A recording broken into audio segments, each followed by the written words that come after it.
Hi everybody, this is Rock Kaput, two guys talking about rock and metal. I'm Oliver and today I'm going to review the new album by Kreator called Krushers of the World, released yesterday. It's their 16th studio album following Hate über alles, which was released almost 4 years ago. The album was produced by Jens Bogren in Fascination Street Studios in Sweden. He did a lot of work in the last 20 years. Almost every metal band there is, he had his finger in their records from Paradise Lost to Amon Amarth to Catatonia to Opeth to Symphony X, Enslaved, Hammerfall, Behemoth. Yeah, he's a very busy guy working in his own studios in Sweden. Yeah, he worked with Kreator before in 2012 on their album Phantom Antichrist. Yeah, so now they visited him again for their 16th studio album. The cover artwork is by Zbigniew M. Bilak. Also busy cover artist, having worked for Ghost, Dark Throne, Carcass, Imperial Triumphant, and he did the last Sodom cover. So one of the few things where Kreator are following Sodom. So yeah, as we all know, Kreator are an institution in thrash metal, being active for 40 years, veterans of the German thrash scene. They had a bit of trouble in the 90s, as most of these bands, and then they came back in the 2000s. I have to say, my sweet spot for Sodom is their first 5-6 years. The 90s are spotty. I just went into the albums of the last 25 years, so I was not that familiar with them. Yeah, they were responsible for the thrash resurgence in the 2000s. Had some pretty good albums, astonishing that late in their career. In the last couple of years, they switched their sound a bit, went more mellow death, and that's not really my cup of tea.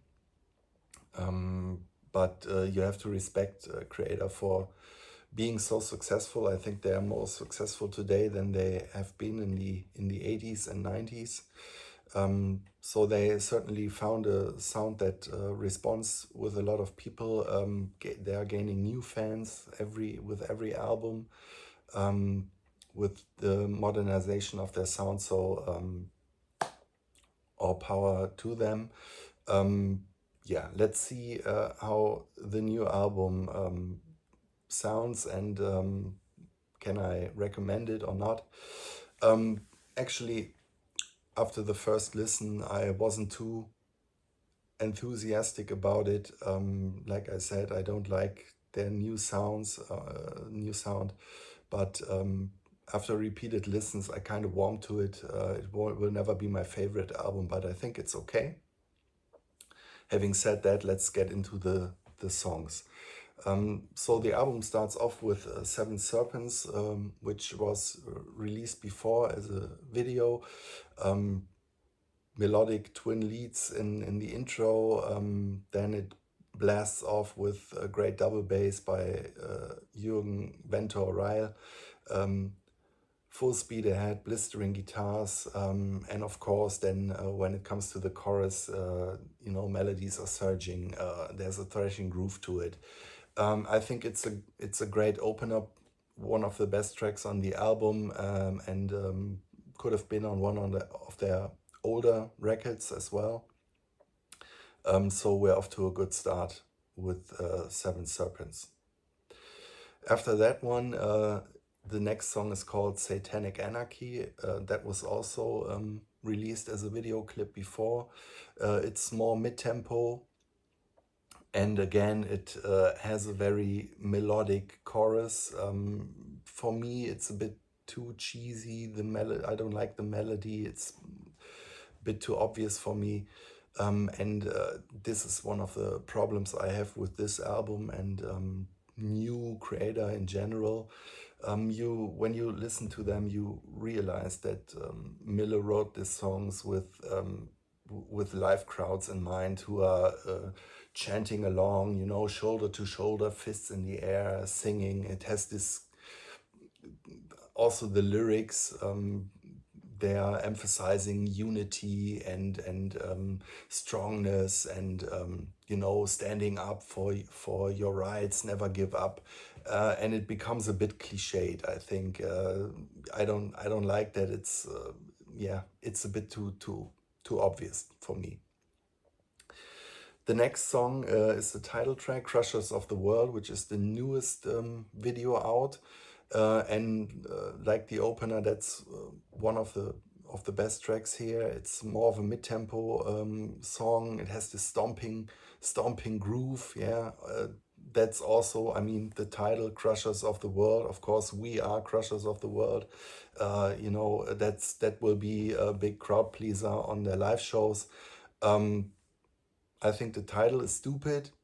Um, I don't know. Yeah, I think Mille undersells himself a bit with this stuff, but hey, people seem to love it. So what am I? Who am I to complain about it? But it's one of the best tracks on that album. The next song is called Tränenpalast, which translates to Palace of Tears. Also released as a video a couple of months before, featuring Britta Gertz from German melodeath band High Race.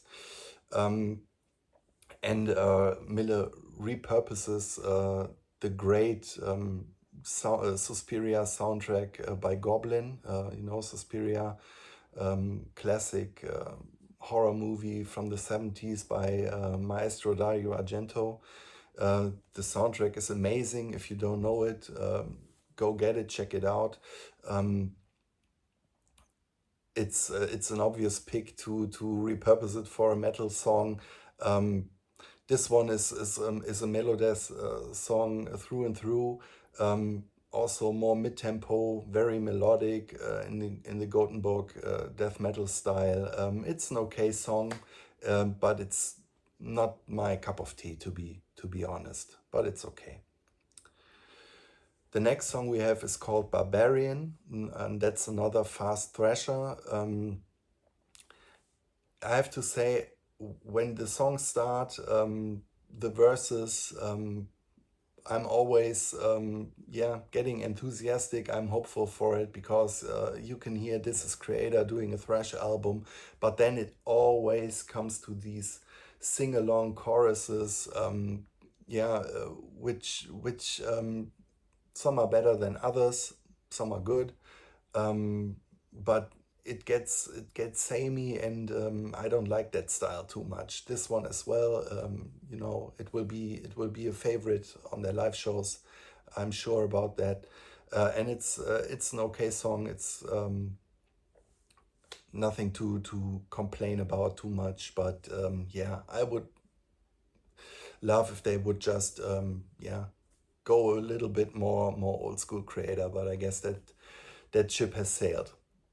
The next song is called Blood of Our Blood. Same thing. Great verses, sing along, melodic, melodeath, chorus, Blood of Our Blood. You know how this one goes when you listen to the title alone. Still, it's an okay song. The next one is called Competence. Starts off with an atmospheric cinematic intro, followed by some mid-tempo chugging, and then, of course, we have that chorus again that inspires chanting and singing along. Miller's even singing about raising the fists into the air.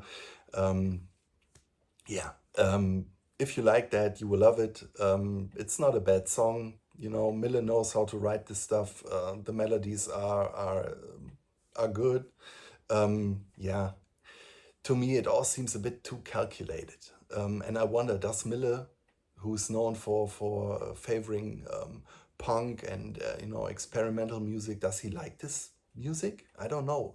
It's hard to imagine, but I mean, he's spending a lot of time with these songs, so I guess he does. Who knows? Next song is called Psychotic Imperator, and that's a fast old school thrasher with a mid-tempo chorus. Pretty old school, no frills. There's no melodic chorus, but of course we have to have some flourishes in there. So there's a female choir in a break mixed in, where it gets a bit, more, epic. I would have liked the song without that, but it doesn't kill the song. So yeah, that's one of my favorites on this album for sure. Next song, Death Scream. Yeah, and that's also a good track.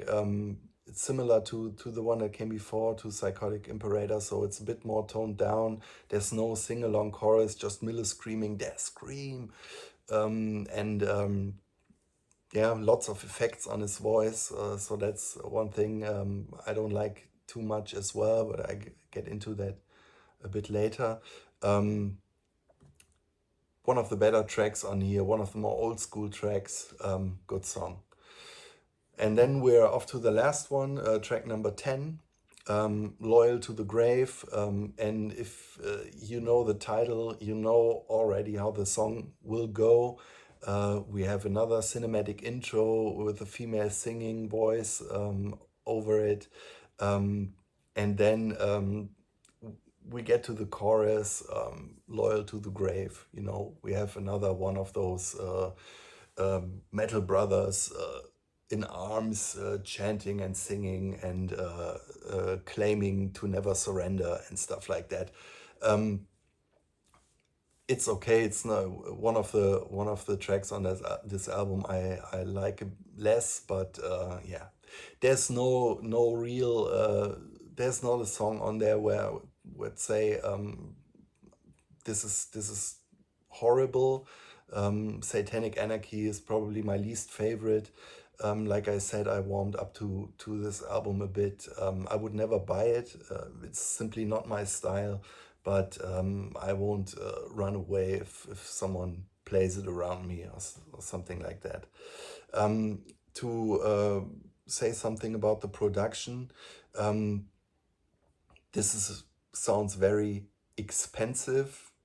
On every song there are vocal effects or other effects or little flourishes in there, choirs and orchestral parts, and to me it all gets a bit much. Also, I think it's just a bit trebly, especially in the voice. So I haven't listened to it on a great stereo, just streamed it. Maybe that's the problem, but I had the problem with Hate über alles before. I don't like this production style. I would love it if it was a bit more toned down, a bit more natural sounding. I mean, there's a lot of punch to it. The guitars sound good, the drums sound good, and Kreator are great musicians. I mean, I don't have to mention that, so they know what they're doing.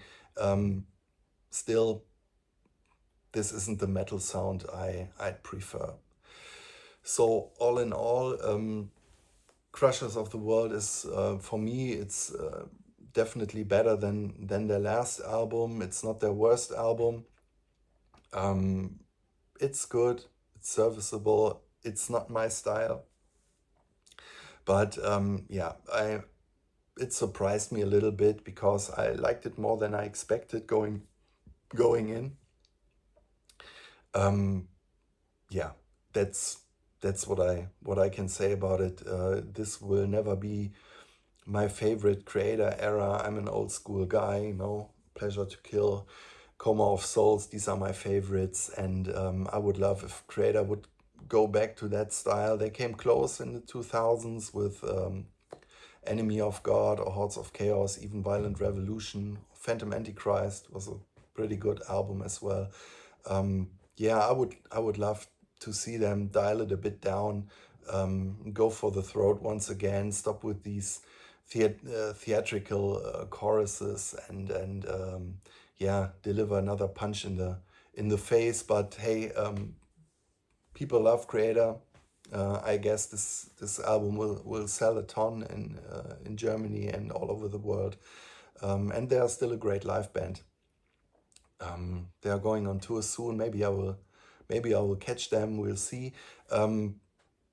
That's my album review. Give me a thumbs up if you liked it. Give me your comments. What do you think about the new Kreator album? Do you like it? Would you love them to go back to their old thrash roots? Do you think that will happen? Subscribe to our channel and stay tuned, because I'm preparing a full discography ranking by Kreator, including Krushers of the World. So that will be up very soon. Hope to see you then. Bye bye.